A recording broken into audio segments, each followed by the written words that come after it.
If you use mindfulness as your sole method of working on yourself, you won't get too far. I mean, you'll feel somewhat better. You'll attain a more equanimous state of mind and feel less entangled in your problems, but you won't transform unconscious processes into conscious ones. Why? Because simply observing yourself detaches you from your desires and sort of pathologizes them. The old Eastern idea is that desire is a lower form of consciousness and detachment from this is a higher form of consciousness. But this is incorrect. It's based on a pre-psychology understanding of the psyche and doesn't differentiate our human drives into conscious and unconscious ones. It conceptualizes desire as a drive that imprisons you and that you should work to free yourself from. This is why enlightenment is often defined as having no desires. There's some truth to this in terms of the fact that the more you grow, the more centered you feel, and the less you feel in the grip of overwhelming impulses and addictions, but it's also a false understanding of desire. In fact, it's an internally self-refuting concept, because if you have no desire, then why bother working on yourself or practicing mindfulness or considering enlightenment or self-improvement? Why not just sit there like a bump on a log? Why help other people? Why do anything? Why meditate? Why live? Clearly, desire, pleasure, and joy are our fuel for growth. So how do you cultivate your drive toward an enlightened, joyous, healthy way of living? First, you have to acknowledge that most everything you do can be done either consciously or unconsciously. Relating, working, thinking, feeling, behaving, eating, drinking, sex, and even music. Doing something on automatic or compulsively or out of your control or just without full awareness of yourself means it's unconscious. Mindfulness makes it quasi-conscious, like at least you see what you're doing. Processing makes it fully conscious by transforming it from an automatic behavior into a new conscious way of being. Second, you have to use your desires as seeds for your personal development. Whether your desire is to experience pleasure, or to get free of a problem, or to reach a goal, view it as happening in order to wake you up to a more enlightened version of yourself. Desires are vehicles for self-actualization.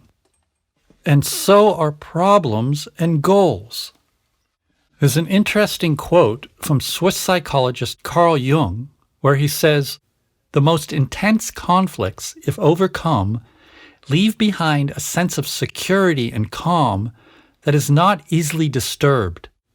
It is just these intense conflicts and their conflagration which are needed to produce valuable and lasting results." In other words, without your problem or goal, you won't get to the valuable and lasting changes you need to make. It's like your problem is a boat that wants to take you across the river, but you have to get into the boat, meaning the process. If you stay on the shore, pathologizing your problem and trying to just get rid of it without understanding its message, or if you're convinced the boat will sink because you think problems are only bad, you miss the whole point. Your problem is the doorway to your enlightenment. It's your unconscious process asking to be made conscious. Now, one of the things I mentioned that can be done either consciously or unconsciously is music. Think about rock and roll. It originated in the drive for freedom. First, in the African American expression of freedom through the blues, and then in the cultural crossover arts known as rock and roll. The first step in attaining freedom is to follow your pleasures. to be free to do what you want, when you want, where you want, and with who you want. But some rock and roll stop there. It's kind of the dumb version, which, don't get me wrong, totally rocks. We need it. There's often a process where we have to first be unconscious, especially in the beginning of a revolutionary endeavor. For example, rock and roll began by fighting the stiff white status quo of America. And to begin that process, folks just had to go for broke. Sex, drugs, and rock and roll. Freedom, pleasure. If you get too conscious of what you're doing at the start, you lose the spirit of it. It'll progress to a more informed, conscious joy if you process it. But if you just try to go straight there, you skip important steps. It's similar to when people try to detach from their problems without processing them.